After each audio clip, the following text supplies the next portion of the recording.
Alexander Morris. Hello, Indrani. How you doing? How you doing? Good to see you. Yeah. How you doing? How you doing? Man, it's so great to see you. It's been so long. Yeah. I ask every actor the same question to start, and I think you know it. Why acting? Why did you choose it? Mic drop. No, because I thought about this one. I thought about this guy, and I was revisiting my why recently. Why am I here? Why all this stuff? And I had remembered as a kid, in the good times and the bad times, there was one thing that was like consistent.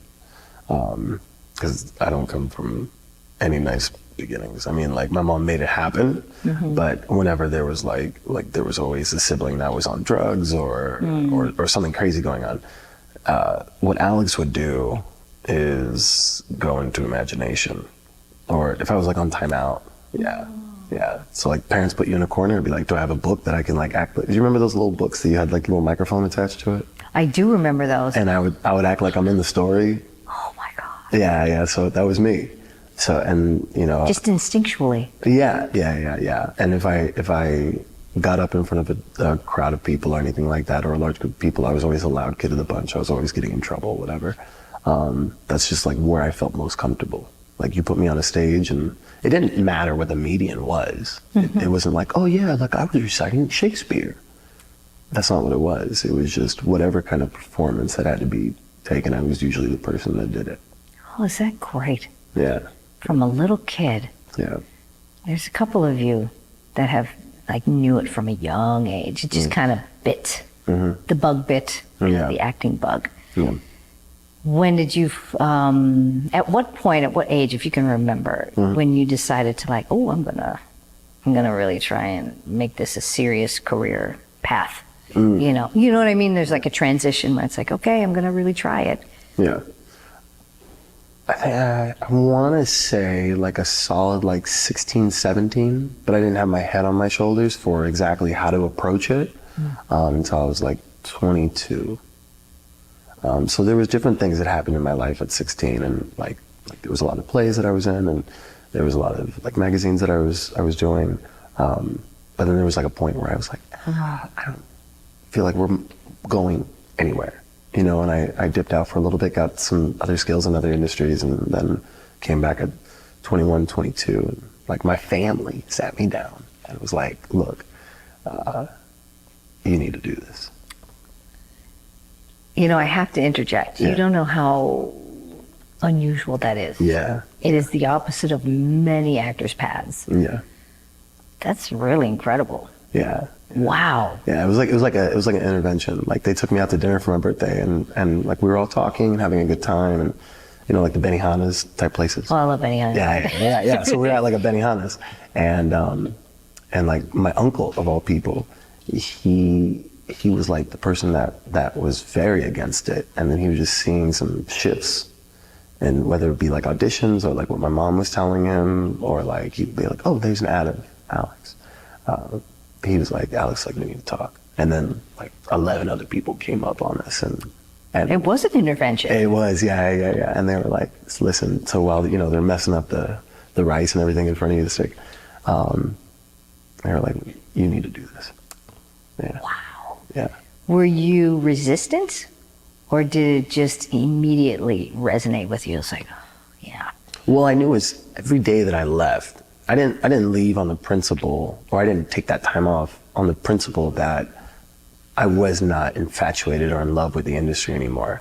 I left because I believe on the actor side of things, there isn't a real trajectory, and we're not like set up. So I'll be the first one to say, I don't know.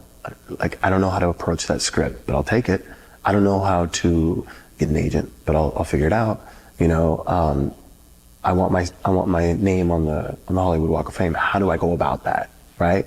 How do I go about that? Because that's what I believe at this, you know, juncture of my life.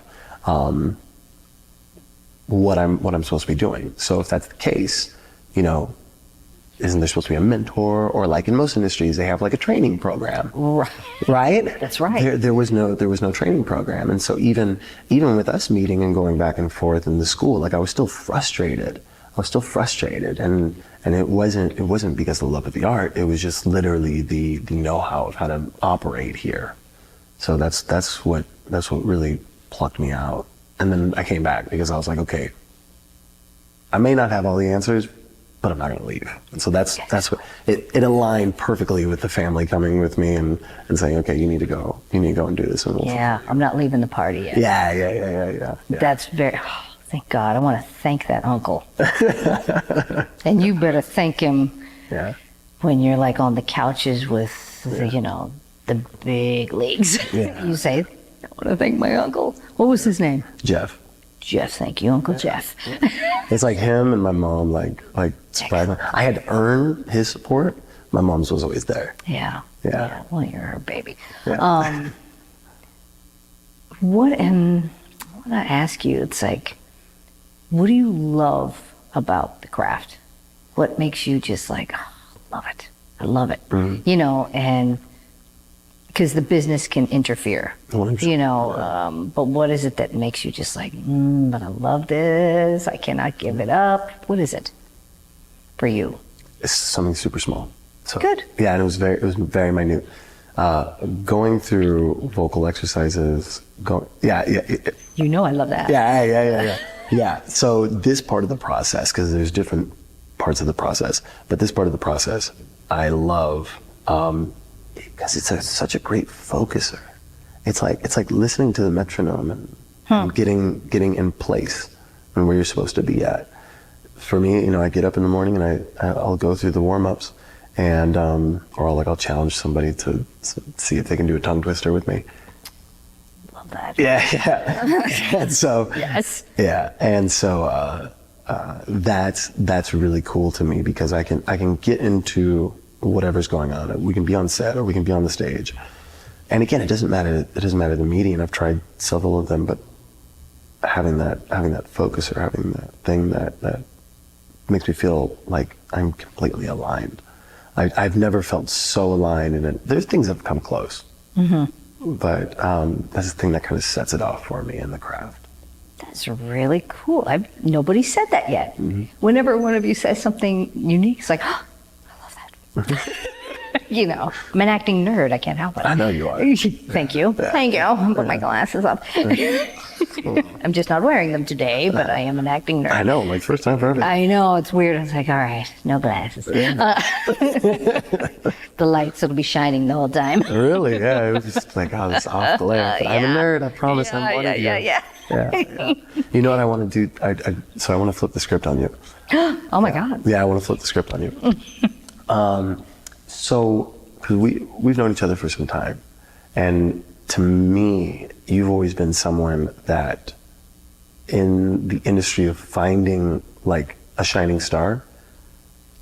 Yeah. I always feel like you have kind of like a finger on the pulse. Why is that? Is it just because you've seen so many throughout? Yeah. Okay. It's there's like seeing so many. Yeah. Seeing so many. Thank you. It's a great question. No, seeing so many, and everybody comes in like different shapes and sizes, and and different ages. It's like these various packages, these human beings, these different spirits, and I can see when it's like, it's all or nothing. Yeah. And they really deep dive right into it, and not from, look at me. Of course, we're looking at you. Yeah, there's ego. But yes, but there's something deep where it's just like, I love this way too much, and there's no choice. If that makes sense, there's no choice. Yeah. No, really. Yeah. I've thought so. Again, I've had points where I've questioned it. I've questioned. I know you have. Yeah. And we've had a lot. That's why I'm like, oh, okay. Yeah. Hey, it's okay. It doesn't make you a lesser person. Yeah. But I just know where it could go with you. Yeah. I appreciate that. You're welcome. And I think it's looking at the micro of the situation and going, I don't like this specific thing about our craft. I don't, right? Like, who wants to go on Good Morning America at 4 a.m? Nobody. Yeah. Right. And then come out and then, they got to like sign autographs or whatever that is. Like there are specific things that you might not like about your industry, and it's coming to the aid of your own self and going, yeah, I still love this thing, but there are certain things in this marriage I don't like about her. That's okay. Yeah. That's okay, right? That's all right. But the rewards and the love supersedes that. Like, no. This is a must. This is a must. Last question I want to ask you. Any advice that you could give to someone kind of experiencing that? That like, I can't. I can't anymore. Yeah. I'm done, and it's too much, and maybe prematurely stop. Can you give them any advice where you're like, but... Damn. I know it's a hard one. Yeah. It's a hard one. Yeah. But I just kind of think like, maybe it's something that happened with you. Yeah. So this is a two-parter. I'll take 2 parts. Yeah. So part one, I came across this book called The Eichhorn, and there was this guy that was going through it, and it took him a minute. He wasn't even in the entertainment industry. He was in the financial industry. And everyone thinks whatever about Wall Street, but that's besides the point. He was going through it, and like at his lowest point, he's crying in front of this freaking like Wendy's drive-through because he can't get a 90-cent, like fry. I mean, it makes you want to cry. Come on. Yeah. And he looks over and he sees these kids who are just having the greatest time, right? And he's like, did I, mess up here, right? Kobe has something similar to this.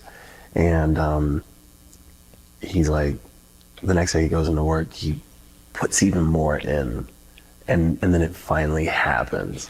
So in my experience, going into the second part, my experience, when you're feeling that, and you're doing the things, that's also a caveat. Right. If you're not doing the things, then hey, come on. Yeah.